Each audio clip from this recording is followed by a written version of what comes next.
চট্টগ্রামবাসী, আমি আমার নিজের থেকে বলছি, ধোঁকা এই কারণে বললাম, আজকের শাহাদত সাহেবের যে বাড়িতে ছিলাম, বিশাল সুন্দর বাড়িটা, যদিও পুরাতন। এখন উনি 100 বছর পরে যদি এই বাড়িতে এসে বলে যে এই ভিটা আমার বাবার, এখানে আমি বসবাস করতাম, 100 বছর পরে আসলে এখানে যারা বাস করবে তারা ওনারে চিনবে না। আমার বাবার নাম রিয়াজউদ্দিন, তার বাবার নাম জাহান আলী, তার বাবার নাম নমাজ আলী। এরপরে আমি আর চিনি না। হ্যাঁ, এরপরে আমি আর চিনি না, আর আমার জানারও দরকার নেই। এখন অথচ আমার এই নমাজ আলী সাহেব মাত্র 61 বছর আগে মারা গেছে। কত বছর? এই লোকটা যদি এখন ফিরে আসে কুষ্টিয়ায়, বলে এই 2 তলা বাড়ি আমার, এটা আমি বানিয়েছিলাম, এই ভিটা আমার, বলেন তো ওর দাঁত মুখ খুলে ফেলবো না? ইয়ার কি মারেন আপনি? হ্যাঁ, কিসের নমাজ আলী আপনি?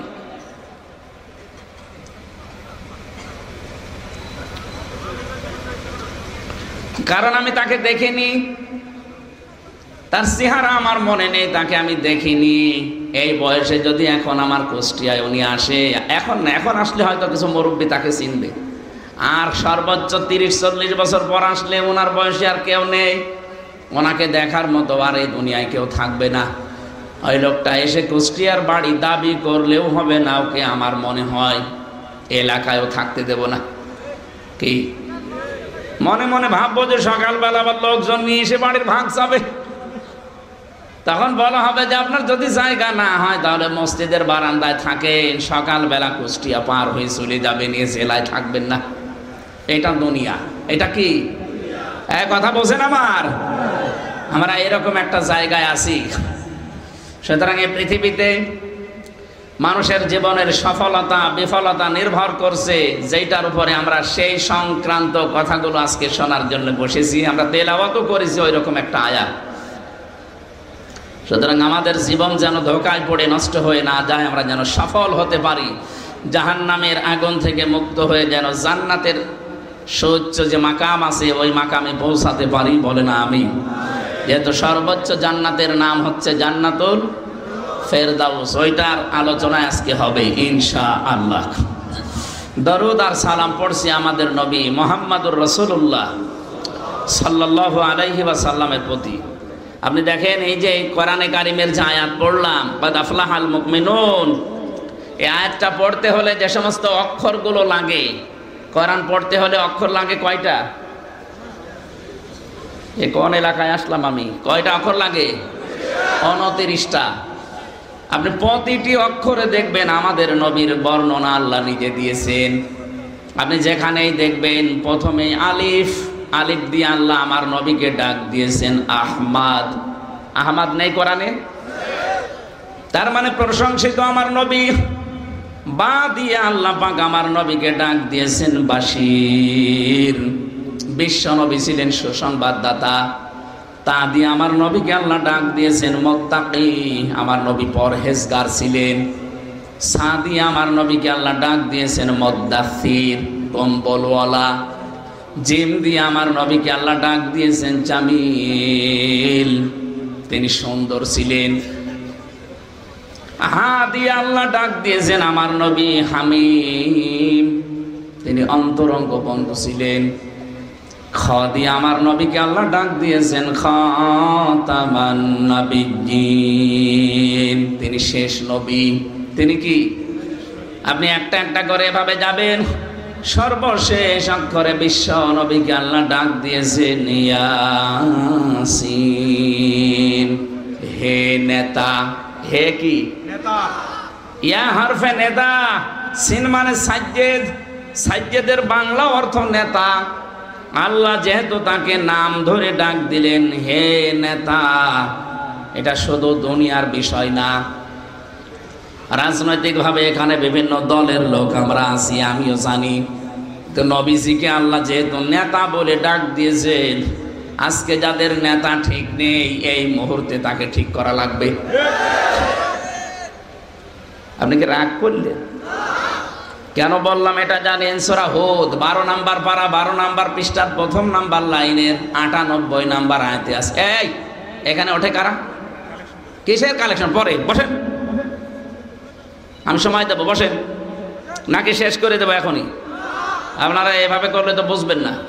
বাইরে যেয়ে বলবেন যে উনি নিয়ে আসলাম তাফসির শোনার জন্য, রাজনীতি করলো। এটা রাজনীতি না, এটা আসল নীতি। এই নীতি বোঝেন না, এই কারণেই তো বলছেন যে কোরআনে রাজনীতি নেই। 918 জায়গায় আছে কোরআন দিয়ে রাজনীতি করা লাগবে। কয় জায়গায়? 918 জায়গায়। আমার এই ছোট মাথায় আছে, আরো যারা বড় বড় মাথা আছে হুজুরের মতো, তারা আরো বেশি পাবে। আপনারা নিস্তব্ধ হয়ে যান তো। কি গো, বসেন, ওখানে বসেন। নাকি এখানে দুই দিকে দুটো পুলিশ দাঁড় করিয়ে রাখবো? আপনারা ভয় পাচ্ছেন না কেন? এদিকে তাকান। এই যে কথাটা বললাম, একদম কওমাহু ইয়াউমাল কিয়ামাতি ফাওরাদাহুমুন নার ওয়া বিইসাল বিরদুল মাওরুদ। আয়াতের বাংলা আপনি যত তাফসীর দেখবেন, যদিও ফেরাউন সম্পর্কে নাজিল হওয়া আয়াতটা, এর বাংলা সামারাইজ হচ্ছে এইটা, যেই দলের নেতা জাহান্নামে যাবে ওই দলের কর্মীরা ওর সাথে জাহান্নামে যাবে। এটা রাজনীতি হয় কি করে আপনার কাছে? এটা দুনিয়ার বিষয় বলে আপনি ছেড়ে দেন। কোন কারণে? এটা তো আখিরাতের সাথে সম্পর্কিত। এই জন্য যার নেতা ঠিক নেই, ওই নেতা যদি সত্যি জাহান্নামে যায়, আল্লাহর কসম আপনাকেও জাহান্নামে যাওয়া লাগবে। ইয়াউমা তুকাল্লাবু ওয়ুজুহুহুম ফিন্নার। সূরা আহজাবের ভেতরে আল্লাহ জানিয়েছেন কিয়ামতের দিন ওর মুখমণ্ডলকে আগুন দিয়ে ভাঁজ করা হবে, ভাজা হবে। মাছ যেভাবে ভাজে দেখেছেন না, ওভাবে মুখমণ্ডল আল্লাহ আগুন দিয়ে ভাজবে। কাদের? এদের পরবর্তী যতগুলো অংশ দেখবেন সব নেতার কথা। যে মানুষগুলো দুনিয়ায় নেতা ঠিক করতে পারেননি, ওই মানুষগুলোর নেতাকে যেমন ভাজা হবে, কর্মীকেও ভাজা হবে। এটাকে আমি বানিয়ে বলছি। যারা জানে কোরআন পড়তে, তাফসীর পড়তে, জিজ্ঞাসা করেন তো। সিন মানে যে সাজ্জেদ, তাফসীরে কাবিরের ভেতরে পাবেন। আল্লামা ফখরুদ্দিন রাজি রহমতুল্লাহ আলাইহি সিনের 5টা অর্থ দিয়েছেন এখানে। সিন মানে সাজ্জেদুল আলামিন, সিন মানে সাজ্জেদুল বাশার, সিন মানে সাজ্জেদুল কাউনাইন, সিন মানে সাজ্জেদুল আম্বিয়া, সিন মানে সাজ্জেদুল মুরসালিন। এক একটা শব্দের ভেতরে লক্ষ লক্ষ কথা আছে। আমার যেহেতু উদ্দেশ্য এটা না, আমার একটা সামনে বিশাল উদ্দেশ্য আছে, আমি ওইদিকে যাচ্ছি, শুধু আমি ইঙ্গিত দিলাম। সুতরাং প্রতিটি অক্ষরে আমাদের নবীর সম্মান মর্যাদা আমার আল্লাহ ব্যাপকভাবে তুলে ধরেছেন। জোরে বলেন সুবহানাল্লাহ। যে কোরআনে কারিম পড়তে গেলে 29টা অক্ষর আপনি জানেন, পড়েন। সেই কোরআন দিয়ে আমরা এবার আলোচনায় আসছি। সূরা মুমিনুন। কোন সূরা? একটা সূরার নাম আছে সূরা মুমিন, আর এটার নাম মুমিনুন। এক বচন আর এটা বহু বচন। রব্বুল আলামিন মুমিনুনের ভেতরে 118টা আয়াত দিয়েছেন, 6টা রুকু আছে। কোরআনে কারিমের 23 নাম্বার সূরা, এটা মক্কায় নাযিল হয়েছে। আমরা তেলাওয়াত করছি, এরপরে তাফসিরে যাচ্ছি। আছেন এদিকে? আছেন না? বলেন, জবান খুলে তেলাওয়াত করেন। আউযু বিল্লাহি মিনাশ শাইতানির রাজিম। বিসমিল্লাহির রহমানির রহিম। قد أفلح المؤمنون।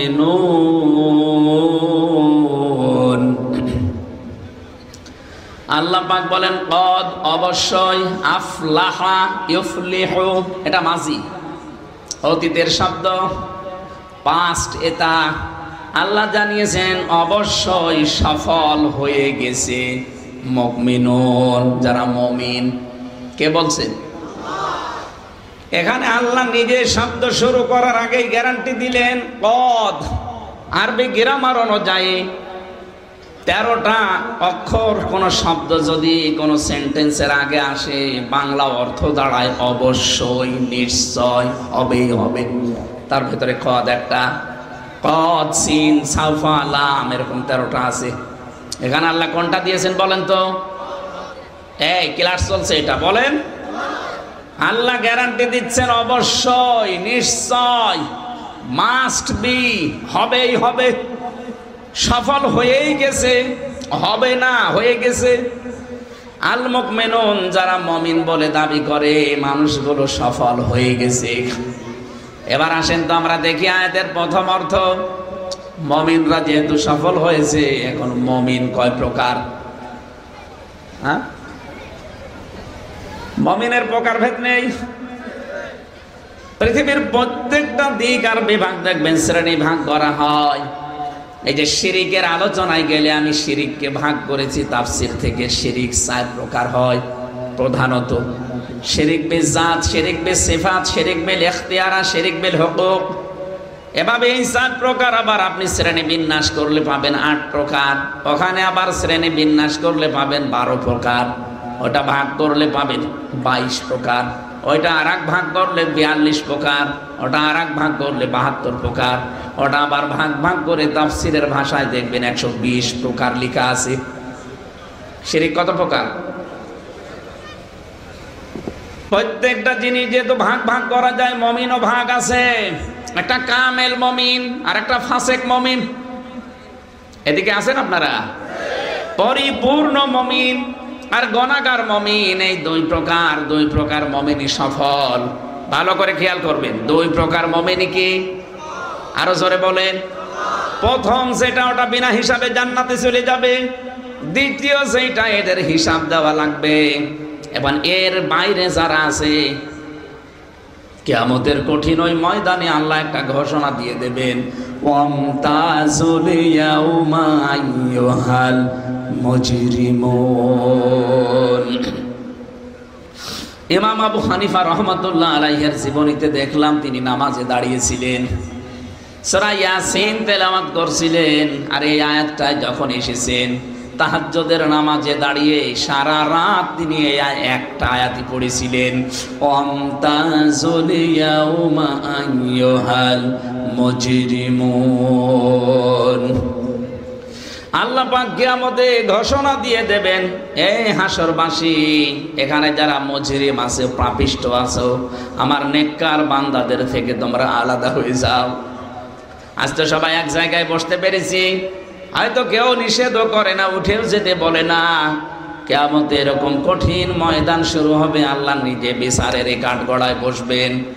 এজলাসে বসেই তিনি বলবেন, না, এখানে সবাইকে এক জায়গায় থাকা যাবে না। যারা পাপিষ্ট মুজরিম আমার মুমিন বান্দাদের থেকে আলাদা হয়ে যা। ইমাম আবু হানিফা বলেন, আমি চিন্তা করছিলাম নামাজি আয়াতটা নিয়ে, কিয়ামতে যদি আল্লাহ আমাকে ও মুমিনদের থেকে আলাদা করে দেয়, কি অবস্থা হবে আমার। আপনি চিন্তা করেছেন কোথায় তার অবস্থান? তিনি যদি এই চিন্তা ভাবনা করেন আমাদের কি হয়েছে। কিয়ামতের 2 প্রকার মানুষকে আল্লাহ ভাগ করে ফেলবেন, ফারিকুম ফিল জান্নাতি ওয়া ফারিকুম ফিস সাঈর। আল্লাহ পাক বলেন, এক দল যাবে জান্নাতে আর এক দল যাবে জাহান্নামে। এই জান্নাতের ভেতরে যে 2 দল আছে, একটা কামেল মুমিন আর একটা গুনাহগার মুমিন। তো কাফের যারা, বাকি যা আছে সব, এই পৃথিবীতে এখন প্রায় 4,500 ধর্মের লোক আছে। কত বলেন? 4,500 ধর্মের লোক বাস করে এই দুনিয়ায়। 257টা রাষ্ট্র আছে, তার ভেতরে বাংলাদেশ একটা। সব মিলে প্রায় 810 কোটির উপরে আমরা মানুষ আছি। 210 কোটি আমরা মুসলিম, বাকিগুলো সব অন্য ধর্মের।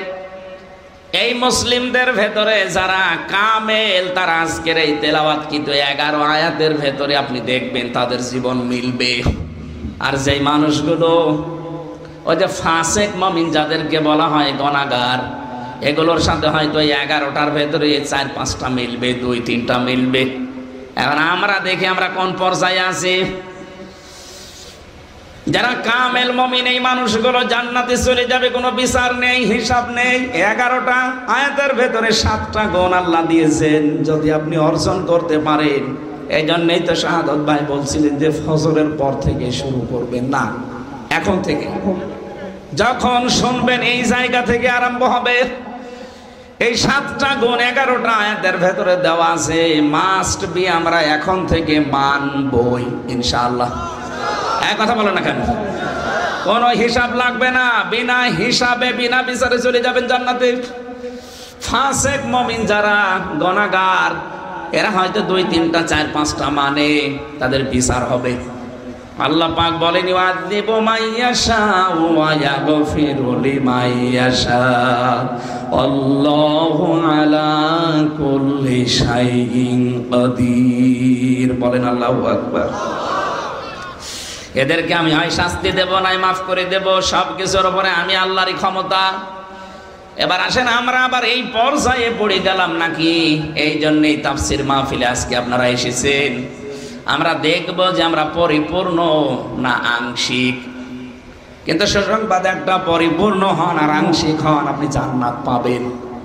হয়তো শাস্তি যেটা দেওয়া দরকার এটা পুলসিরাতে দিয়ে দেবে, শাস্তি যেটা দেওয়া দরকার হাসরের ময়দানে দিয়ে দেবে, শাস্তি যেটা দেওয়া দরকার কবরে দিয়ে দেবে, শাস্তি যেটা দেওয়া দরকার আপনাকে হয়তো মিজানের পাল্লার কাছে দিয়ে দেবে। কিন্তু আপনি জাহান্নামে যাবার সময় এই গুনাহগার অবস্থায় যদি জাহান্নামে জানো, আমার আল্লাহ পাক শেষ দয়ায় ডাকতে ডাকতে শেষ পর্যন্ত আপনাকে জান্নাতে পৌঁছিয়ে দেবে। সূরা মরিয়মের 71, 72 নাম্বার আয়াতে আছে ওয়াইম মিনকুম ইল্লা ওয়ারিদুহা। এটা পুলসিরাতের আয়াত। কত নাম্বার আয়াত বললাম? সূরা মারিয়াম 71, 72 নাম্বার আয়াত। বাড়ি যে তাফসীর মিলাবেন, ফি জিলালিল কোরআনটা মুফাসসিররা সুন্দরভাবে ব্যাখ্যা দিয়েছেন। কিয়ামতের এই জায়গায় আল্লাহ যখন বলবে যা ফুলসিরাত পার হয়ে যা, চলে যা, ওই যে জান্নাত আর নিচে জাহান্নাম, রব্বুল আলামিন বলেন যারা জান্নাতে যাবে ওই মানুষগুলো তো পার হয়ে চলে যাবে। যে মানুষগুলো জান্নাতে যেতে পারবে না ওরা কেটে কেটে পড়বে জাহান্নামে। কেমন? এমন চিকন একটা ব্রিজ, নাম বলা হয় ফুলসিরাত ব্রিজ, অথচ ওটা চুলের মতো চিকন, হীরার মতো ধার হবে। আর রব্বুল আলামিন বলেন এই মানুষগুলো জাহান্নামে পড়বে। আফামান হাক্কা আলাইহি কালিমাতুল আযাব আফান্তা তুনকিযু মান ফিন্নার। এই ভালো করে খেয়াল করবেন, আমি গতানুগতিক কথা কিন্তু বলি না, যা বলি ওখান থেকে একটা শিক্ষা নিয়ে আসি। এবার ভাবেন তো কি বললাম, এটা সূরা জুমারে পাবেন 23 নাম্বার পারা 19 নাম্বার পৃষ্ঠার 12 নাম্বার লাইন, 11 নাম্বার লাইনের 20 নাম্বার আয়াতে আছে। আল্লাহ পাক বলেন আমি আফামান হাক্কা আলাইহি কালিমাতুল আযাব, বিচার ফায়সালা করে, বিচার আচার করে আমি আল্লাহ যাকে আমি জাহান্নামে পাঠিয়ে দিয়েছি, হে নবী আপনি কি পারবেন ওই লোকটাকে জাহান্নাম থেকে বের করে নিয়ে আসতে? কাকে বলছে বের করে নিয়ে আসতে? ইউরিদুনা ইয়াখরুজু মিনান নারি ওয়া মা হুম বিখারিজিনা মিনহা ওয়া লাহুম আযাবুম মুকিম। সূরা মায়েদা 6 নাম্বার পারার 13 নাম্বার পৃষ্ঠার 1 নাম্বার লাইনে 37 নাম্বার আয়াতের প্রথম অংশে আছে। আল্লাহ বলেন ওরা চাইবে বের হতে জাহান্নামের আগুন থেকে, কিন্তু আমি ওদেরকে ফিরিয়ে দেব। কে বলছেন? বলেন বলেন। তাহলে এই দেশে একটা কথা আমরা প্রচার করে রেখেছি যে যা করো করো, অসুবিধা নেই, কালেমা যখন একবার পড়েছো জান্নাত একদিন যাবাই। এই আয়াতে এই হাদিসের কথা মানুষ অনেক উদ্বুদ্ধ হয়, এজন্য অনেকেই এমন এমন কাজ করে, শেষে দেখা যায় ওর ঈমানই নেই। কথাগুলো বুঝতেছেন? আপনি জাহান্নামে গেলেন 10 বছর 50 বছর পরে বের হয়ে চলে আসলেন, আমার কোনো লাভও নেই, ক্ষতিও নেই, আছে? এক কথা বলেননি না, আমি আবার বলছি, আপনি জাহান্নামে মনে করেন গেলেন 10 বছর 20 বছর 50 বছর পরে বেরিয়ে চলে আসলেন, আমার কোনো লাভ আছে? কোনো ক্ষতি আছে? কিন্তু আপনি যদি জাহান্নামে যাবার পরে সূরা জুমারের এই 20 নাম্বার আয়াত, সূরা মায়েদার 37 নাম্বার আয়াত, এই আয়াতগুলো যদি আপনাকে কিয়ামতের দিন আল্লাহর বের না করে তখন আপনার কি হবে? এবার আমার প্রশ্ন হচ্ছে, হ্যাঁ জাহান্নাম থেকে বের হবে কারা আর হবে না কারা, এইটা আমার জানা দরকার। মান ক্বালা লা ইলাহা ইল্লাল্লাহ দাখালাল জান্নাহ, যে ব্যক্তি লা ইলাহা ইল্লাল্লাহ পড়বে সে জান্নাতে যাবে, ঠিক আছে, কিন্তু আপনাকে লা ইলাহা ইল্লাল্লাহ টিকিয়ে রাখা লাগবে না। কথা বলে না কেন? মাছ ধরতে গেলেন আপনি, যার ভেতরে রাখবেন হাঁড়ি বা খালই বলে, খালই বলেন ডোলা, মাছ আপনি রাখবেন ওর ভেতরে, নিচে দেখবেন ওর ফাঁকা করা আছে, ফুটা ছেঁড়া, যত মাছ রাখবেন থাকবে। সারাদিন মাছ ধরে মনে করছেন পরিপূর্ণ হয়ে গেছে, বাড়ি যাওয়ার সময় দেখবেন একটাও নেই। আপনি তো কালেমা পড়েছেন, ঠিক আছে, কালেমা তো একটু টিকিয়ে রাখা লাগবে। কালেমা পড়ে রেখেছেন একবার, আর সারা জীবন করছেন আকাম কোকাম কালেমার বিরুদ্ধে কাজ, আপনার তো কালেমাই নেই। কথা বলেন না কেন? এখানে যারা ওযু করে বসে আছেন, কয়টা কারণে ওযু ভেঙে যায় বলেন তো? বলেন না কেন? এই 7 কারণের একটা কারণও যদি পাওয়া যায়, ওই ওযু আর আছে, ওই ওযু দিয়ে নামাজ পড়া যায়। কথা বলেন না কেন? তাহলে ভাঙা ওযু যেমন ওযু না। আপনি ঈমান এনেছেন, ঈমানও কিন্তু 10টা কারণে ভেঙে যায়। ওই ভাঙা ঈমানও ঈমান না। না, আমি আবার রিপিট করছি, আমি তাফসীর থেকে নোট করে এনেছি, এবার আপনি মিলাবেন আপনার ঈমান আছে না ভেঙে গেছে। ওযু করে এসে বসে আছেন, 7 কারণের এক কারণ পেলে যদি আর ওযু না থাকে, ওই ওযু দিয়ে নামাজ পড়লেও যেমন নামাজ হয় না। আপনার ঈমান যে আছে না গেছে আপনি এখনো টের পাননি, এবার টের পাবেন। আপনি যে আশা করে বসে আছেন আমি কালেমা তো পড়েছি, জান্নাতে একদিন যাবো, যাবেন, তাই ঈমানটা তো রাখা লাগবে। কয়টা কারণ বললাম? আরো জোরে বলেন। 10টা কারণে ঈমান ভেঙে যায়, নষ্ট হয়ে যায়। ওযু যেমন ভেঙে যায় 7 কারণে, ঈমান ভাঙে কয় কারণে? জবান খুলে বলেন কয় কারণে? 1 নম্বরে কেউ যদি শিরিক করে তার ঈমান ভেঙে যায়। ওয়াউহিয়া ইলাইয়া আন্নাহু,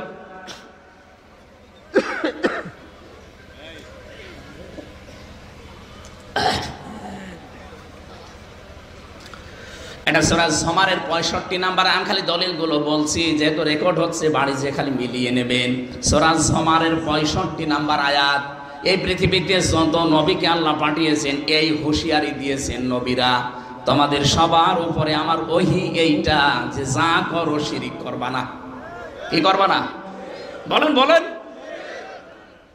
লা ইয়াহবাতান্না আমালুকা, যদি শিরিক করে কেউ, হে নবী আপনিও যদি শিরিক করেন, লা ইয়াহবাতান্না আমালুকা, লামে তাকিদ নুনে সাকিলা। যারা আরবি গ্রামার বোঝে কত ভয়ঙ্কর শব্দ আল্লাহ সেট করেছেন। লা ইয়াহবাতান্না আমালুকা ওয়ালা তাকুনান্না মিনাল খাসিরিন। কোন মানুষ যদি সত্যি শিরিক করে, হে নবী আপনিও যদি করেন, আমি আল্লাহ কিন্তু গ্যারান্টি দিলাম আপনার আমল রাখবো না, সব নষ্ট করে দেব, আর আপনি ক্ষতিগ্রস্ত হয়ে যাবেন। বলেন নাউজুবিল্লাহ। ক্ষতিগ্রস্ত হয়ে যাবেন, শুধু সাধারণ ভাবে বললেই তো হয়ে যেত। লা ইয়াহবাতান্না যেমন দিয়েছেন, ওয়ালা তাকুনান্না একেবারে শব্দ এক, ওখানেও লামে তাকিদ নুনে সাকিলা, এখানেও লামে তাকিদ নুনে সাকিলা, তার মানে গ্যারান্টি 2টা। আল্লাহ তো এমনি নরমাল ভাবে বললে আমরা মেনে নিতাম না।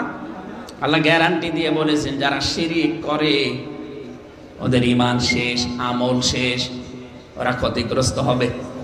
এই জন্য আপনি কালেমা পড়ে বসে আছেন, এই যে শিরিকের কথা বললাম 120 প্রকার শিরিক আছে, একটাও যদি কারো ভেতরে থাকে ওর ঈমান আমল সব চলে গেছে, ও ক্ষতিগ্রস্ত। এটা কার কথা? আরো জোরে বলেন। আপনি এগুলো মিলাবেন না যে আমার ঈমান আছে না ভেঙে গেছে। শিরিক করলে ঈমান কি হয়? ভেঙে যায়। বলেন বলেন, আরো জোরে বলেন।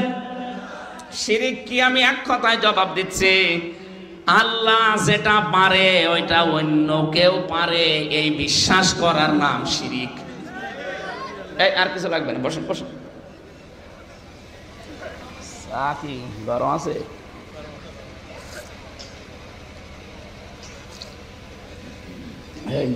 শেষ করো, নষ্ট হয়ে গেল। আর কিছু লাগবে না ভাই, কিছু লাগলে আমি চেয়ে নেব। বসেন, এখানে বসেন। আপনাকে কিন্তু শেষে আমি জিজ্ঞাসা করবো, পুলিশ না, গ্রাম পুলিশ, দাঁড়া। অন্তত ইমান ভাঙার 10টা কারণ যদি আপনি বলতে না পারে, আপনার আজ খবর আছে। ফটিক ছড়ি বাঁশি, যেহেতু ইমান ভাঙার কারণের কথা বলছিলাম, প্রথমেই শিরিক করলে ইমান ভেঙে যায়। আল্লাহ যেটা পারে ওইটা অন্য কেউ পারে এ বিশ্বাস করার নাম কি? বলেন তো, এই দুনিয়া চালাতে পারে কে? নাকি আমিও পারি?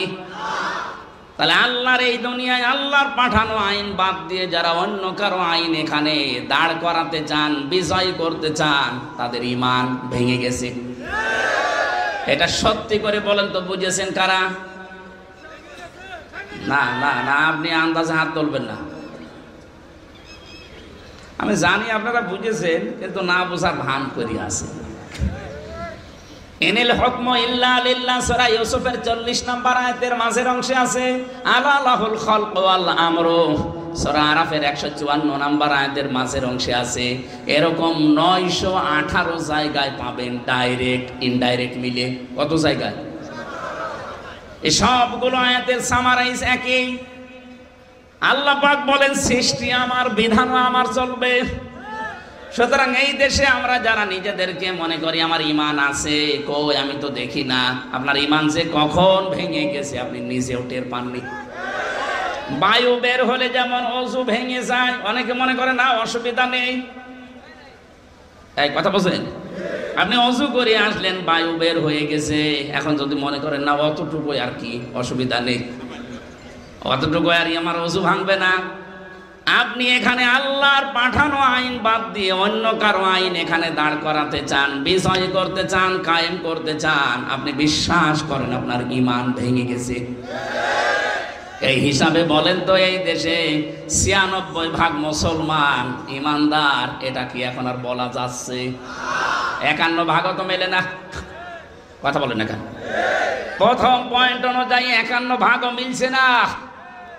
আমি একটা গল্প শুনেছিলাম যে এক রিকশা চালক বহু কষ্ট করে 1 কেজি মাংস কিনেছে খাসির।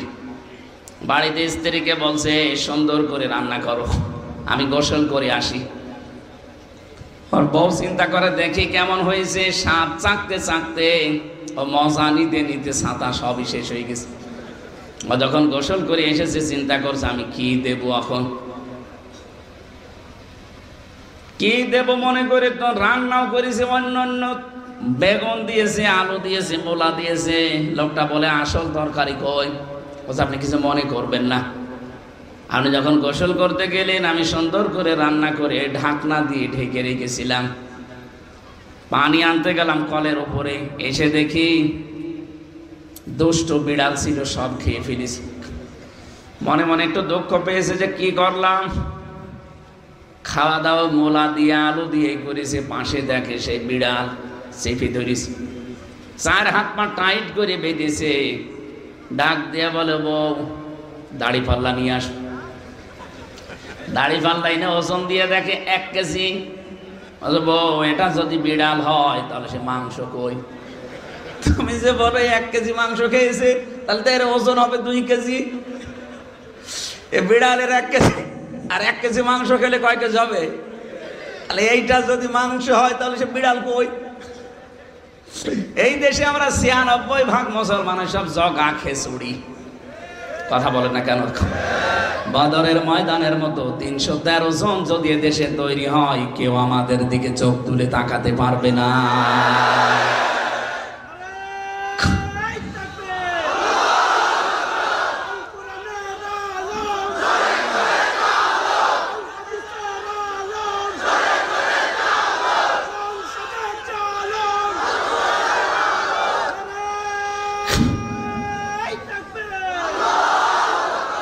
চট্টগ্রামবাসী, আমাদের এই দেশে 18 কোটি মানুষের কিছু না থাক, অন্তত ঈমান আছে। ঈমানটা যদি ওই বদরের ময়দানের মতো সাহাবীদের মতো 313 জনের মতো হয়ে যেত, এই দেশে আমার মনে হয় 54 বছর আগে ইসলাম কায়েম হয়ে যেত।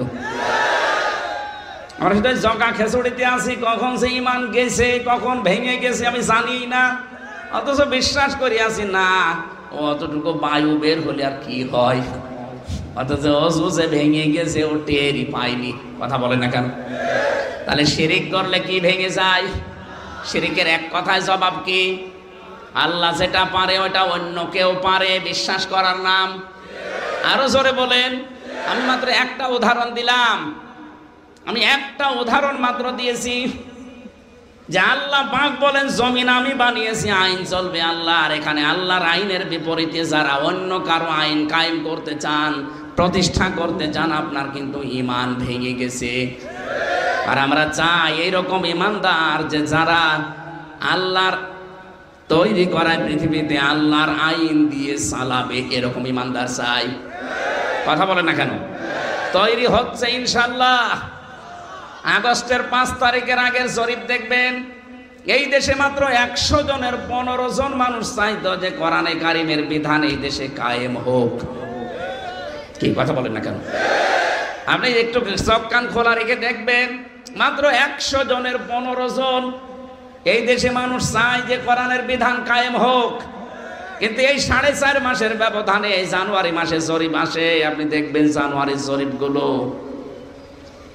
ইন্টারন্যাশনাল যেগুলো জরিপ আছে, তারা এই দেশের উপরে একটা চিত্র তুলে ধরেছে যে এই দেশে এখন 100 জনের 58 জন মানুষ চাচ্ছে যে কোরআনের বিধান কায়েম হোক।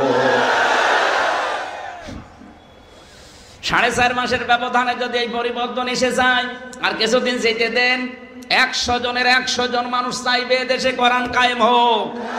কারণ তারা টের পাচ্ছে যে কোরআনের বিধান নেই, এই কারণে চাঁদাবাজি চাই। কোরআনের বিধান নেই, এই জন্যই মেয়ে লোককে বেপরদায় চলতে দেখা যায়। কোরআনের বিধান থাকলে মুসলিম মেয়েদের আপনি বোরকা ছাড়া দেখতে পাবেন না। কথা বলেন না কেন? সাদা কিসের সাদা?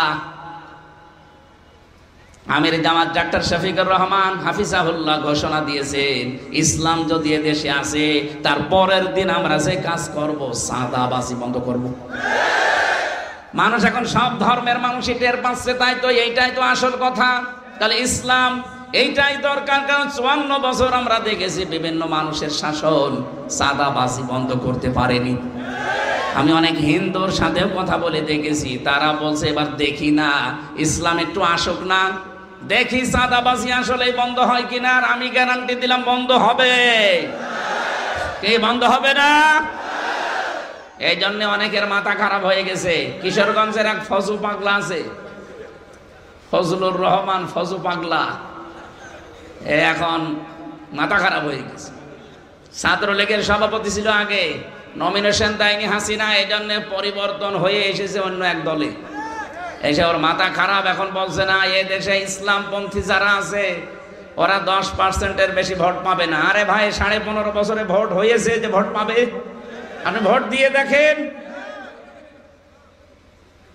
হিন্দু পর্যন্ত এখন যা বলছে আপনি দেখছেন না, মাথা কি এমনি খারাপ হয়ে গেছে?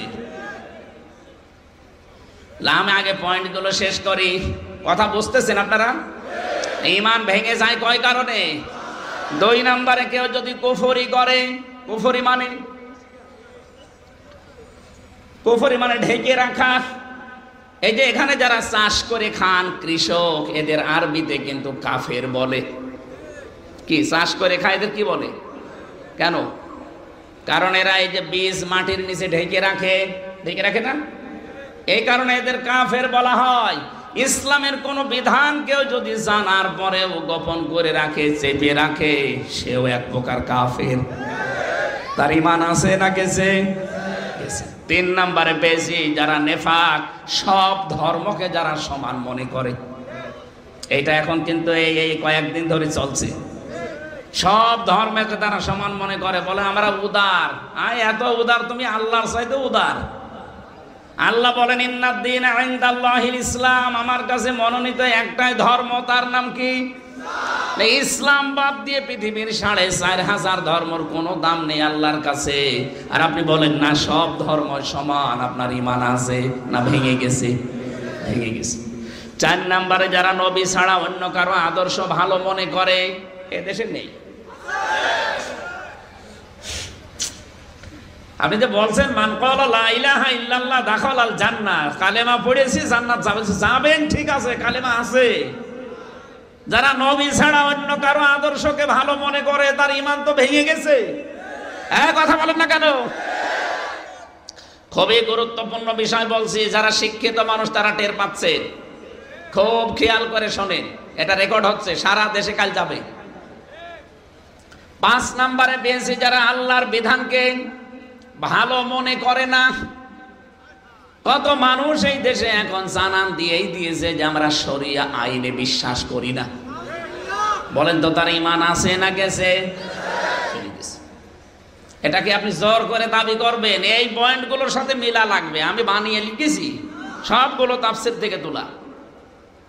যারা আল্লাহর আইনকে বিধানকে যাদের কাছে ভালো লাগে না, অন্য আইন যাদের কাছে ভালো লাগে, তার ঈমান ভেঙে গেছে।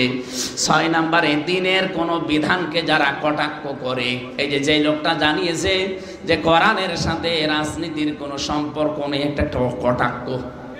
আপনি কোন কারণে এটা বলতে গেলেন? ওয়ালা তাকফু মা লাইসা লাকা বিহি ইলমুন, যে বিষয়ে জ্ঞান নেই ওই বিষয়ে মুখ খুলবা না। এ ফতোয়া কার? সূরা বানী ইসরাইলের ভেতরে আছে 37 নম্বর আয়াতে, যেই কথা জানো না ওই কথা বলবা না। আপনি জানেন না যে 918 জায়গায় আছে রাজনীতি করা লাগবে কোরআন দিয়ে, আর আপনি বললেন না রাজনীতির সাথে কোরআনের সম্পর্ক নেই। আপনার ঈমান আমার মনে হয় এই পয়েন্ট অনুযায়ী নেই। 7 নম্বরে পেয়েছি যারা জাদুকর। এদেশে তো জাদুকর নেই। বিভিন্ন বাস স্ট্যান্ডে আর ট্রেন স্ট্যান্ডে দেখবেন স্টেশনে বসে বসে হাত দেখে সব বলে দেয়। এমন এমন জাদু করে, নবীকে পর্যন্ত ওই জামানায় জাদু করেছিল, এখন অনেকে জাদু করছেন। জাদু করলে আপনার ঈমান কিন্তু ভেঙে যাবে, নষ্ট হয়ে যাবে। 8 নম্বরে পেয়েছে যারা মুসলমানদের বিরুদ্ধে ষড়যন্ত্র করে। এখন চলছে না এটা? কথা বলেন না কেন? এদের তো সব এক হয়ে গিয়েছিলাম আমরা, হঠাৎ করে দাদা বাবুরা কি মাথায় দিয়ে গেল আর আপনি পাগল হয়ে গেলেন। এখন আপনি মুসলমানদের বিরুদ্ধে ষড়যন্ত্র আরম্ভ করেছেন। আপনার কথাবার্তা শুনলে সব কোরআনের বিরুদ্ধে, হাদিসের বিরুদ্ধে, আলেমদের বিরুদ্ধে। আপনি নামতে নামতে এত নিচে নেমে পড়েছেন যে আলেমদেরকে আপনি ধর্ম ব্যবসায়ী বলেন। কথা বলছেন এখন? কথা বলেন এ দেশে একজন? ওর ঈমান নেই, ঈমান ভেঙে গেছে। ভাঙা ওযু দিয়ে যেমন নামাজ হয় না, ওর ওই ভাঙা ঈমান দিয়েও জান্নাতেও যাবে না। ও যদি জান্নাতে যায় তাহলে 8 নম্বর পয়েন্ট কেটে বাদ দিয়ে দিন। যারা এই কথা বলতে পারে আলেমরা ধর্ম ব্যবসায়ী, আপনি কি এতদিন ছিলেন না তাদের সাথে? কোন কারণে এখন কথা বলছেন? আমরা জানি আপনার পেছনে কেউ নাড়াচাড়া দিচ্ছে। দাদারা এসে মনে হয় কিছু ঘোলাপালা দিয়েছে যে অসুবিধা নেই, তোরা আসবি, আমরা তোদের সাথে আছি, তোদের সাথে সম্পর্ক আবার আমাদের ওই কন্যার মতো হবে। আপনাদের সাথে কারো সম্পর্ক ভালো নেই, আমাদের সাথে ভালো হবে কি করে? আফগানিস্তানের সাথে একটা বর্ডার আছে, সম্পর্ক ভালো নেই। পাকিস্তানের সাথে বর্ডার আছে, সম্পর্ক ভালো নেই। মায়ানমারের সাথে বর্ডার আছে, ভালো নেই। চীনের সাথে বর্ডার আছে, ভালো নেই। মালদ্বীপের সাথে বর্ডার আছে, ভালো নেই। নেপালের সাথে আছে, ভালো নেই। ভুটানের সাথে আছে, ভালো নেই। এ দেশের সাথে ভালো ছিল, কন্যা ছিল, ভালো ছিল, কন্যা নেই, ভালো নেই। এখন আবার ওরা কয়েকদিন আগে এসে ঘোষণা দিয়েছে যে এই স্বাভাবিক অবস্থা আবার ফিরবে যদি নির্বাচিত সরকার ক্ষমতায় আসে তাদের সাথে। এই একটা হাওয়া লাগিয়েছে, ওরা মনে করছে কি হনুরে, কি হনুরে। কি আগস্টের 5 তারিখ পেয়েছেন আপনি? দিন পাল্টিয়ে গেছে। এখন এদেশের জনগণ যা চাবে তাই হবে। কথা বলেন, কারো ইশারা এদেশে চলবে না ইনশাআল্লাহ। যদি আবার কাউকে জীবন দেওয়া লাগে, জীবন দেওয়ার মতো মানুষ কিন্তু এদেশে আছে। আপনি মনে করছেন নেই? 2732 জন মানুষ যদি জীবন দিতে পারে 24 সালে, এখনো এরকম 2732 জন রেডি হয়ে আছে। দাদাদের কোনো মাতব্বরি দেশে চলবে না ইনশাআল্লাহ। কারণ এত মিথ্যা কথা বলা দাদা আমাদের দরকার নেই। আপনি মাইক্রোসফটের রিপোর্ট দেখেন, তামাম দুনিয়ায় সবচাইতে বেশি মিথ্যা তথ্য পরিবেশন করে এই ইন্ডিয়া। এত তথ্য মিথ্যা দেয় পৃথিবীতে, অথচ খ্রিস্টানরা এই রিপোর্ট পাঠিয়েছে। এত মিথ্যা কথা বলেন কোন কারণে? আপনারা, আমরা তো প্রতিবেশী না? প্রতিবেশীর সম্পর্কে এই আচরণ আপনাদের। নিজেরা ভালো থাকেন, আমাদেরকে ভালো থাকতে দেন। কতগুলো মসজিদ ভাঙলেন এই ধোয়া ধোয়া তুলে। পৃথিবীর মানুষ দেখি মাটির নিচে কেউ গ্যাস পায়, তেল পায়, সোনা পায়, আর ওই কোলাঙ্গাররা শুধু মন্দির পায়। মাটির নিচে ঘুরলেই নাকি মন্দির, তাও যেখানে সেখানে না, খালি মসজিদের নিচে। ওরা বাবরি মসজিদ ভেঙেছে ভুয়া ধোয়া তুলে, যে এখানে মন্দির ছিল 1000 বছর আগে। কথা বলছেন না কেন? গতকালকে একটা মসজিদ ভেঙেছে। যারা আল্লাহর ঘর ভেঙে চোরমার করে দিতে পারে, ওরা মুসলমানের বন্ধু হয় কি করে? ওরা সারা বিশ্বে 54 বছর মিথ্যা ছড়িয়েছে যে আমাদের দেশে সাম্প্রদায়িক সম্প্রীতি নেই, এখানে সংখ্যালঘু নির্যাতন হয়। ডাহা মিথ্যা কথা। আগস্টের 5 তারিখের পর থেকে এই দেশের সবচেয়ে বেশি নিরাপদে আছে সংখ্যালঘু লোকেরা। আমির জামাত ঘোষণা দেয়নি এদেশের সংখ্যালঘু বলে কিছু নেই, মেজরিটি মাইনরিটি কিছু আছে। এদেশে যাই জন্ম নেবে সেই এদেশের বৈধ নাগরিক। কিসের সংখ্যালঘু দাবি করেন আপনি? আপনিও যা, আমিও তা। এ দেশের ওপর আমার যেমন আছে দরদ, অধিকার আপনারও আছে। এই মিথ্যা কথাটা ওরা বিশ্বের মোড়লদেরকে শুনিয়ে শুনিয়ে আমাদেরকে দাবিয়ে রেখেছিল। এখন মোড়লরাও বিশ্বাস করে না, কারণ তারাই রিপোর্ট দিয়েছে এই যে ভয়েস অফ আমেরিকা, তামাম দুনিয়া এরা বেশি মিথ্যা কথা বলে।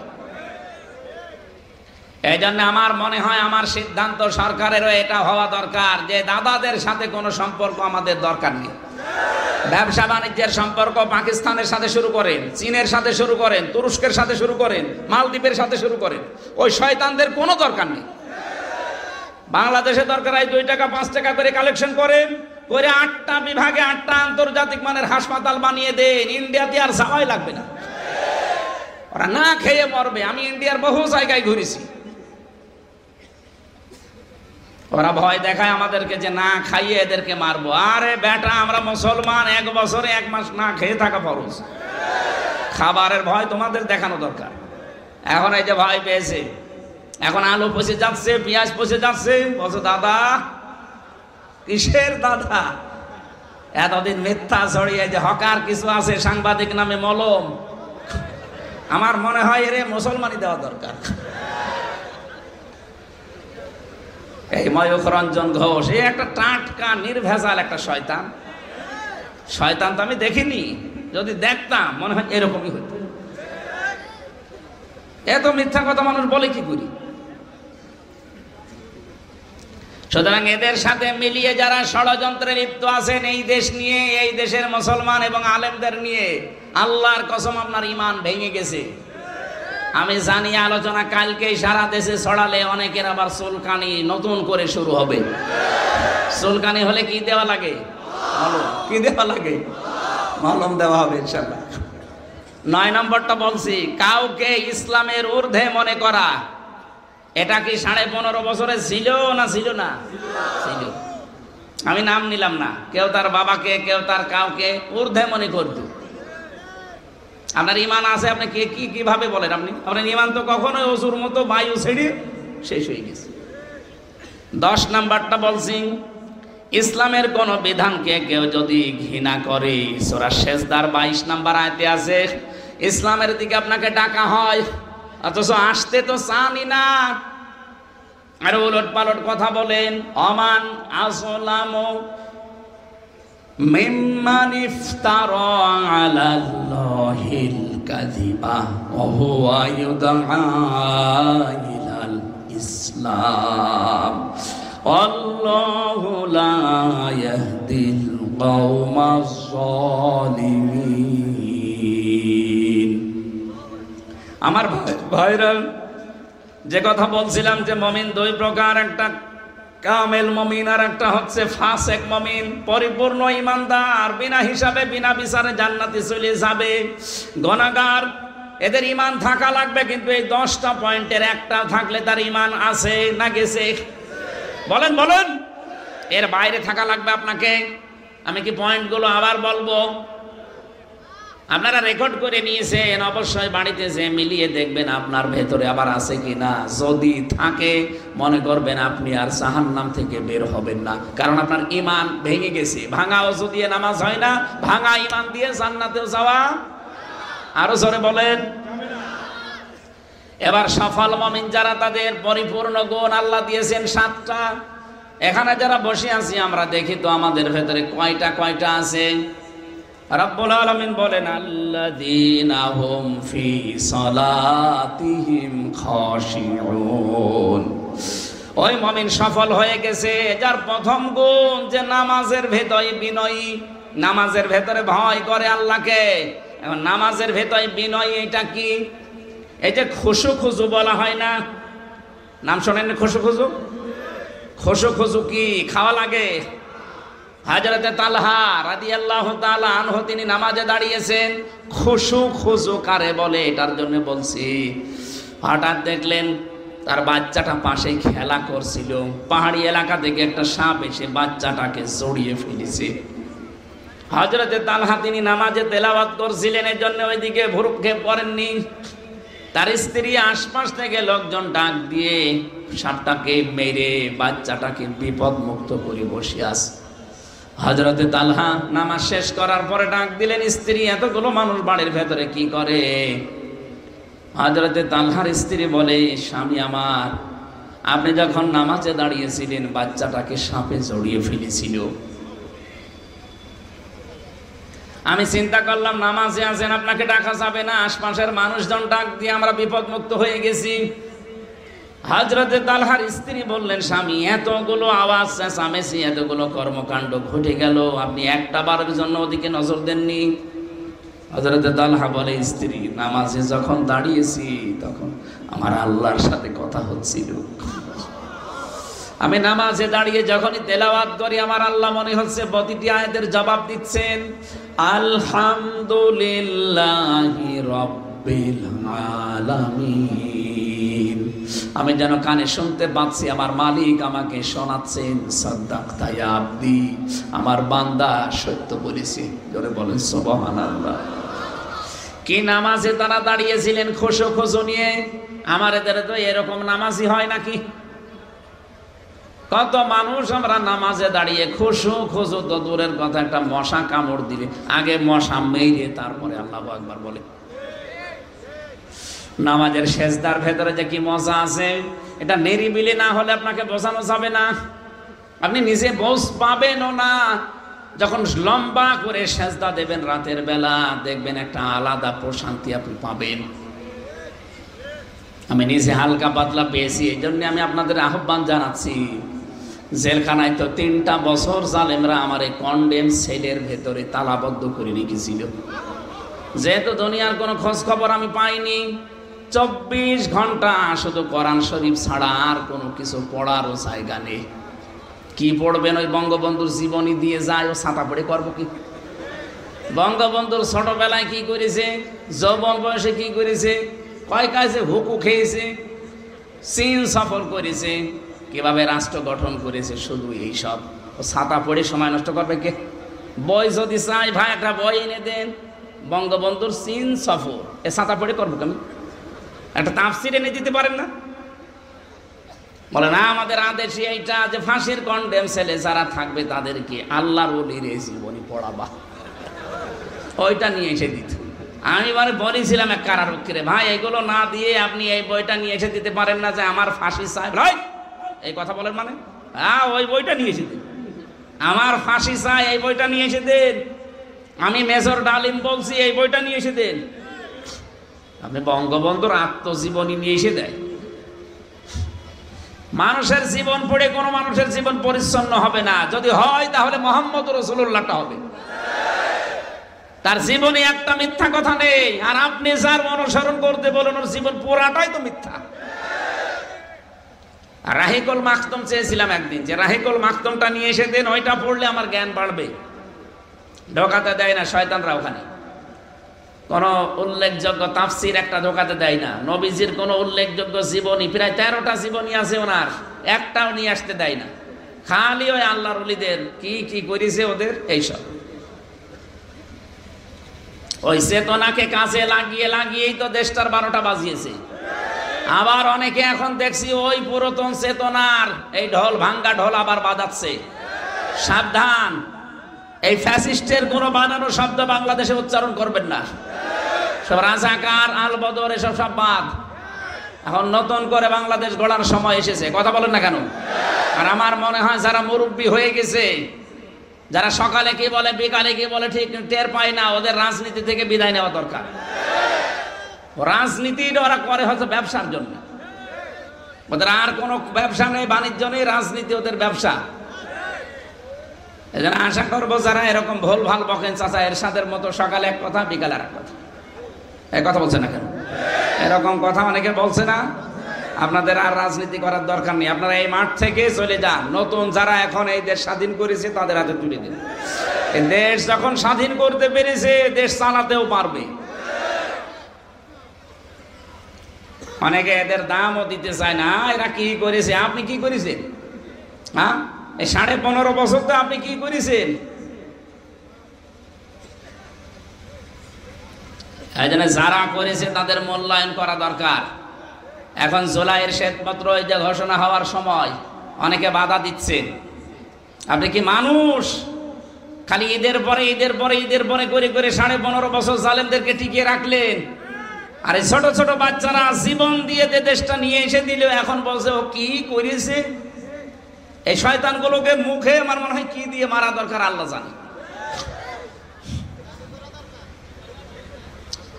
মানুষের একটা হালকা কৃতজ্ঞতা বোধ থাকে। এরা কি, এরা কুকুরের চাইতেও খারাপ। কুকুরকে একটা হাড় দিলে তাও তো সে পাহারা দেয়, আর এর দেশটা নিয়ে এসে দিল স্বৈরাচারের এ কবল থেকে। এ শুকরিয়া আদায় করা দূরের কথা, এদের পেছনে লেগেছে এখন বিভিন্ন ট্যাগ লাগিয়ে দেয়। কোন ট্যাগ আর এই দেশে চলবে না ইনশাআল্লাহ। কোন চেতনার নাম নিয়ে আর সামনে আপনি আসতে পারবেন না, কারণ এই দেশের মানুষের কালো চশমা আর নেই। কথা বলেন না কেন? কালো চশমা আছে আমাদের এই দেশে। আমার যতটুকু বাস্তবতা দেখতে পাচ্ছি, মানুষের যে আগ্রহ, এই দেশের জাতীয় স্লোগান হওয়া দরকার নারায়ে তাকবীর। ওই জয় বাংলা বাংলা সব বাদ দেন। এই দেশে 96% মুসলমান, এখন তাকবীর হবে লিল্লাহে তাকবীর।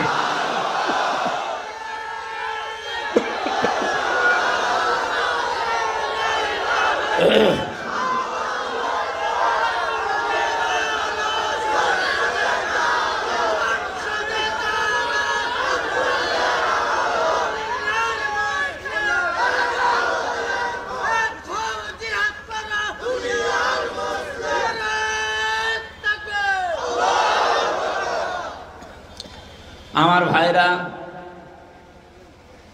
নামাজের ভেতরে খুশু খুশু সাহাবায়ে কেরাম যেহেতু দেখিয়েছেন, আমরা গভীর রজনীতে যখন দেখেছি রাত 2:30-3টার সময় উঠে লম্বা একটা সেজদা দিলে এমনিতে যেহেতু গোনা মোনা হয় না ওই জায়গায়, কারণ 24 ঘন্টা আপনি যাবেন কোথায়, আর মেয়ে লোকও নেই যে গোনা করবেন। মহিলা যদি না থাকে অনেক গোনা থেকে বেঁচে থাকা যায়। কি কথা বলে না কেন? এরপরে 2 নাম্বার মোবাইল নেই, আরো গোনা থেকে বেঁচে থাকা যাচ্ছে।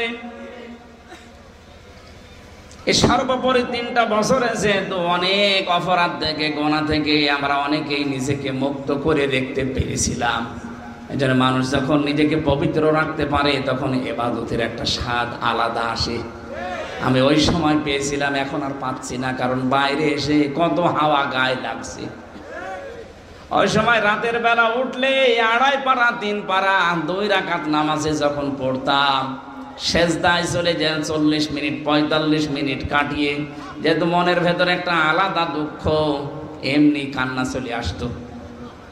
বলেন তো 40-45 মিনিট একটা সেজদায় পড়ে যদি হাওমা করে কান্নাকাটি করা যায়, এমনিতে আলাদা ভাবে আল্লাহ আপনাকে শান্তি দেবে। নামাজের মজা আমরা অনেকে পাইনি, এই জন্য নামাজে অভ্যস্ত না। আজকে থেকে নামাজের মজা পাওয়ার জন্য লম্বা লম্বা সেজদা দেবেন।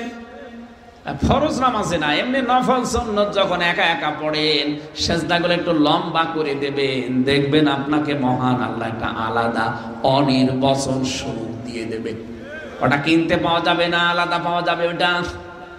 এজন্য আমরা যদি সফল মুমিন হতে চাই, কামেল মুমিন হতে চাই, আমাদের নামাজ এখন থেকে নামাজের ভেতরে খুশু খুশু লাগবে।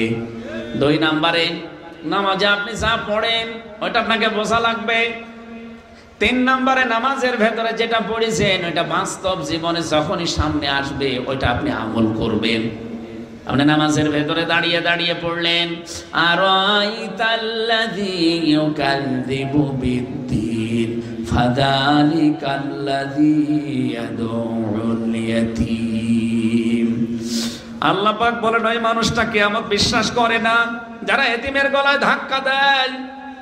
হঠাৎ এক এতিম এসে বলছে আমারে খাবার দেন, আপনি আয়াত পড়ছেন ওইটা, এখন যদি বলেন এই বেটা আমার কোরআন শরীফ পড়ায় ডিস্টার্ব করলি, দূর হয়ে যা, আপনার কোরআন পড়া হয়েছে? আপনি পড়ছিলেন কি যে ওয়ালা ইয়াহুদ্দু আলা তুআমিল মিসকিন, মিসকিন যদি আসে খাবার দাও, খাবার না থাকলে উদ্বুদ্ধ করো অন্যকে। আর আপনি উদ্বুদ্ধ করা দূরের কথা, কোরআন শরীফ পড়া ডিস্টার্ব হয়, এই ধোয়া তুলে আপনি তাকে তাড়িয়ে দিলেন না। এই জন্য নামাজের ভেতরে খুশু তৈরি হওয়ার পর যখন বুঝবেন, আর ওইটা যখন নামাজের ভেতর থেকে বাইরে আসার পরে মিলিয়ে মিলিয়ে আমল করবেন, আপনি তখন কামেল মুমিন হওয়ার পথে হাঁটবেন। রব্বুল আলামিন বলেন আল্লাযীনা হুম আনিল লাগবি মুরিবুন, যারা অনর্থক কথা এবং কাজ থেকে বিরত থাকে। এখানে লাগবন শব্দের ভেতরে আমরা অনেক ব্যাখ্যা পেয়েছি তাফসিরে ইবনে কাসিরে। অনর্থক কোনো কথা আছে, কথার কোনো কাজ নেই, মানে নেই, অর্থ নেই, এরকম কথা এবং কাজ থেকে যেটা দুনিয়া আখিরাতে কোনো উপকার হয় না, এরকম কোনো কাজ থেকে নিজেকে বিরত রাখবে কামেল মুমিন। আজ বাংলাদেশে আল্লাহর আইনের বাইরে যত আইন, এটা যদি প্রতিষ্ঠাও হয়ে যায়, এটা কি আসলে অনর্থক কাজের ভেতরে পড়ে না? ওটা মানুষের অধিকার আর নষ্ট হবে। ওই যে ঘোষকটা বলছিল না, আমান হাকামা বিহি আদালা, যারা কোরআনে কারিম দিয়ে বিচার ফায়সালা করবে তারা ন্যায় বিচার কায়েম করতে পারবে। সুতরাং কোরআনের আইন বাদ দিয়ে মানুষের তৈরি করা আইন যারা কায়েম করার জন্য, প্রতিষ্ঠা করার জন্য যারা চেষ্টা চালাচ্ছেন, সময় দিচ্ছেন, অর্থ দিচ্ছেন, কাজ করছেন, সবগুলো লাগবনের ভেতরে পড়বে। আপনি কামেল মুমিন হতে পারবেন না। কামেল হওয়ার জন্য অনর্থকে কাজগুলো ছেড়ে দেওয়া লাগবে। এই যে যারা সেলফি তোলেন, ছবি তোলেন, যে ছবির কোনো কাজ নেই, দুনিয়া আখিরাতে কোনো উপকার নেই, এইটাও লাগবের ভেতরে পড়বে। এই জন্য অনর্থক কিছু করা ঠিক না। আজকে থেকে যদি এরকম কোনো কাজে না আসে, এরকম ছবিও তুলবেন না। এক কথা বুঝতেছেন? আপনি আন্দাজে দাঁড়িয়ে আছে, হঠাৎ করে তোলেন কেন? আপনার ওর ভেতরে কোনো উপকার আছে দুনিয়া আখিরাতের? ওয়াল্লাযীনা হুম লিযাকাতি ফাইলুন, যারা যাকাত আদায় কর্মতৎপর। এখানে যাকাত শব্দের ব্যাখ্যা দুইটা। যাকাত মানে পবিত্রতা, যাকাত মানে বৃদ্ধি করা। আপনি যাকাত দিলে আপনার সম্পদ আল্লাহ বাড়িয়ে দেবে, যাকাত দিলে আপনার সম্পদকে আল্লাহ পবিত্র করবে। পৃথিবীর এমন কোন জিনিস নেই যার যাকাত নেই। সময়ের যাকাত আছে, শরীরের যাকাত আছে। প্রতি সপ্তাহে 2টা করে রোজা রাখা, মাসে 3টা রোজা রাখা, বছরে 1 মাস রোজা রাখা, এটা শরীরের কি? আরো জোরে বলেন। এগুলোর খবর নেই বলে আমার গ্যাস। আরে শয়তান, রোজা রাখলে জ্ঞান ভালো হয়। সুতরাং যাকাত এটা আমাদের সম্পদ থেকে শুরু করে শরীর পর্যন্ত যত কিছু আছে সবগুলোর যাকাত আদায়ে কর্মতৎপর হওয়া। যদিও এই আয়াতটা রাষ্ট্রের সাথে সম্পর্কিত, কারণ যাকাত আদায় এটা মানুষের ওয়াজে নসিহতে কাজ হয় না, এটা আইন পাশ করা লাগে। এরপরে পেয়েছি ওয়াল্লাযীনা হুম লিফুরুজিহিম হাফিজুন, যারা তাদের লজ্জা স্থানকে হেফাজত করে। আজ আমাদের বহু মানুষ উপরে ফিটফাট দেখতে মনে হয়, ভেতরে কিন্তু লজ্জা স্থান সদরঘাট হয়ে গেছে। এগুলো কন্ট্রোল করার মতো কায়দা আমাদের নেই। ভারতের পিনআপ করা পত্রিকাগুলো আকাশ সংস্কৃতির নামে উল্টাপাল্টা জিনিস আমাদের শরীরকে পবিত্র থেকে অপবিত্র বানিয়ে দিচ্ছে। আমরা এই দেশ থেকে এই কন্টেন্ট গুলো যারা তথ্য মন্ত্রণালয়ের দায়িত্বে আছেন, এই নাহিদ ইসলাম সহ, উপদেষ্টা নাহিদ ইসলাম সহ যারা দায়িত্বে আছেন, আমরা আহ্বান জানাবো মুসলমানের দেশে অন্তত প্রকাশ্য জেনা ব্যভিচার যেগুলো আরম্ভ হয়, এই উলঙ্গপনা, এগুলো, এই কন্টেন্ট গুলো সব দূর করে দিন। আমেরিকা এই কারণে পড়তেছে, ওদের জেনা ব্যভিচার এত বেশি হয়েছিল, এখন আগুন লেভানোর জন্য ৭০,০০০ পানির মেশিন কাজ করছে, কাজ হচ্ছে না, পানি দেয় আগুন বাড়ে। কারণ আল্লাহর সাথে পাল্লা দিয়ে পারা যাবে আগুন। এখন শুনলাম আরো অন্য প্রদেশে ছড়িয়ে পড়ছে। আমেরিকা বাংলাদেশের মতো ৫৯টা জোড়া দিলে যত বড় হবে, আমেরিকা একাই অত বড়। একটা প্রদেশ পুরা শেষ, এখন অন্য প্রদেশে আগুন ছড়াচ্ছে। আমি যতটুকু কারণ পেয়েছি কোরআন হাদিস পড়ে আমেরিকার সাথে, তার 1 নাম্বার কারণ তারা জুলুমের সমর্থনকারী, জুলুমকারী। গাজায় জুলুম হচ্ছিল, হত্যা হচ্ছিল, তারা সাহায্য করেছে। 2 নাম্বারে তারা জেনা ব্যভিচার ওপেন করে দিয়েছে। আমাদের দেশটাকে বাঁচাতে হবে আমাদের চরিত্রের অবক্ষয়, আমাদের চরিত্র এবং আমাদের যৌনাঙ্গ হেফাজত করার জন্য অন্তত ভারত সহ আন্তর্জাতিক যত কন্টেন্ট আছে সবগুলো এই ইউটিউব থেকে আকাশ সংস্কৃতির নামে যা আছে সব দূর করা লাগবে। নাই তো এদেশেও যদি দাবানল একবার শুরু হয়ে যায়, এদেশ পোড়াতে আল্লাহর কয়েক মিনিট লাগবে মাত্র। এরপরে পেয়েছি ইল্লা আলা যাওয়াজিহিম আও মা মালাকাত আইমানুহুম ফাইন্নাহুম গায়রু মালুমিন। তবে সেই মানুষগুলো তিরস্কৃত হবে না, নিন্দনীয় হবে না, যারা নিজেদের স্ত্রীকে ব্যবহার করে আর মালিকানাধীন দাসীকে বাদ দিয়ে অন্য কাউকে কামনা করে না। যেহেতু দাসীর প্রথা এখন আমাদের দেশে নেই, আর ওটা যদি সময় আসে তখন আবার হবে। এখন শুধু স্ত্রী বাদ দিয়ে অন্য কাউকে কামনা করা হারাম। এক কথা বলেন না কেন? আমরা যদি সফল মুমিন হতে চাই, নিজের বউ বাদ দিয়ে অন্য কারোর সাথে লাইন করা। আরো আসতে বলেন। এই যে পরকীয়া প্রেমে যারা আছেন, এখনই তওবা করে বাড়ি যাবেন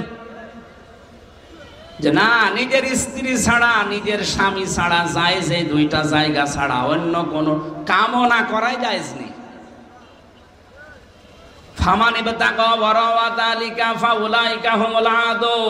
নিজের বউ বাদ দিয়ে অন্য কারোর সাথে যারা লাইন করে তারা সীমা লঙ্ঘনকারী, আর সীমা লঙ্ঘন যারা করে তাদের অপছন্দ করেন কে? আরো জোরে বলেন। আল্লাযীনা হুম লিআমানাতিহিম ওয়া আহদিহিম রাউন, যারা তাদের আমানত এবং যাদের ওয়াদা তারা রক্ষা করে চলে। আজ কত আমানতের খেয়ানত হয়ে গেল এই দেশটা থেকে। সরকারি মালগুলো সব মনে করতো নিজের গনিমত। এজন্য এক একটা প্রকল্প চালু করে, প্রকল্প না এটা ডাকাতি করেছে। এ পদ্মা সেতু তৈরি করতে 32,000 কোটি টাকা খরচ। এখন প্রমাণ হচ্ছে এত টাকা হলে 4টা ব্রিজ এরকম বানানো যায়। একজন দরবেশ কত টাকা চুরি করেছে দেখেছেন? 36,000 কোটি। বাইরের দেশে যেয়ে দেখবেন কেউ বেগম পাড়া, কেউ সাহেব পাড়া বানিয়ে বসে আছে। আরে শয়তানরা, এই টাকাগুলো বাইরে পাচার না করি এই দেশে যদি মানুষের কর্মসংস্থান তৈরি করে দিত, জীবনও এই দেশ থেকে জনগণ তোদের তাড়িয়ে দিত না। এখন এই দেশে প্রায় 36 লাখ যুবক বেকার। 36 লাখ যুবক বেকার হয়ে পড়ে আছে। অথচ এই টাকাগুলো সব পাঠিয়েছে বাইরের দেশে। কেউ সাহেব পাড়া, কেউ বেগম পাড়া, কেউ সুইস ব্যাংকে রেখে দিলেন। কি করছেন টাকা নিয়ে? নিজেও ভোগ করতে পারছেন না। কারণ সাহেব পাড়ায় যে থাকবেন যখন পিটিয়ে মেরে ফেলবে। হোটেলে থাকে শয়তানরা। আমি মালয়েশিয়া ছিলাম কয়েকদিন আগে, যে হোটেলে উঠে দেখি 2 শয়তান নিচে বসে আছে। কি গো এখানে? হুজুর আমরা আগে পালিয়েছি। কেন সাহেব পাড়ায় থাকবেন না? বলে না, ওখানে যে মার খাবো। তার মানে নিজের বানানো বাড়িতেও থাকতে পারলেন না। এই জন্য আগামীতে যারা আসবেন তারা যেন আমরা এরকম কিছু করেন না। আপনার বাড়িও কিন্তু জালেমদের মতো শ্মশান হয়ে যাবে। আর ওয়াদা আহাদিহিম রাউন, সংরক্ষণ করবে তাদের ওয়াদা। সামনে কিন্তু ওয়াদার মৌসুম আসছে। অনেক ওয়াদা অনেকে দেবে। যারা ওয়াদা রক্ষা করতে পারে, এই 5.5 মাসে অনেকে প্রমাণ দিয়ে ফেলেছে যে ওয়াদা করলে কারা রক্ষা করতে পারে। আপনি সেই ওয়াদা রক্ষাকারী মানুষদেরকে আপনার আমানত দেবেন। হ্যাঁ, কথা বলেন না কেন? আল্লাযীনা হুম আলা সালাওয়াতিহিম ইউহাফিজুন, যারা নামাজ সমূহের সংরক্ষণ করে, হেফাজত করে। তার মানে 5 ওয়াক্ত ফরজ নামাজ যেন ছেড়ে দেবেন না। উলাইকা হুমুল ওয়ারিসুন, এরাই হচ্ছে ওয়ারিস। আল্লাযীনা ইয়ারিসুনাল ফিরদাউস হুম ফিহা খালিদুন, এরা হচ্ছে জান্নাতুল ফিরদাউসের ওয়ারিস, চিরকাল সেখানে থাকবে। আল্লাহ আমি সহ যারা এসেছি আমাদেরকে অনুসরণ করার এই 7টা গুণ তৌফিক দাও, বলেন আমিন।